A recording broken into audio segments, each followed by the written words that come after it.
అందుకే నేను అంటాను, ఆశీర్వాదాల వెంట దీవెనల వెంట మనం పరిగెత్తొద్దు, అవే మన వెంట పరిగెత్తుకొచ్చునుగాక. భక్తుడు అన్నారు, కృపాక్షేమములు నా వెంట వచ్చును అన్నాడు. ఈనాటి భక్తి రివర్స్ లో కొనసాగుతుంది, మనం వాటి వెంట వెళ్తున్నాం. ఎందరో మహానుభావులు, అనుభవజ్ఞులు, అభిషక్తులు, పెద్దలు ఈ భూమి మీద జీవించే ఉన్నారు, కానీ ఇంకా సంఘం ఆశీర్వాదాల వెంటే పరిగెడుతుంది, దీవెనల వెంటే పరిగెడుతుంది. ప్రతి సందేశంలో కూడా నువ్వు దీవించబడాలంటే ఏం చేయాలో చెప్పబడుతుందే గాని నువ్వే దీవెనగా మారాలంటే ఏం చేయాలో చెప్పబడట్లేదు.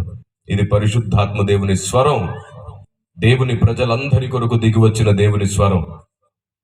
ఆశీర్వాదం పొందాలంటే ఏం చేయాలో చెప్పావు, ఆశీర్వాదంగా మారాలంటే ఏం చేయాలో చెప్పలేదే.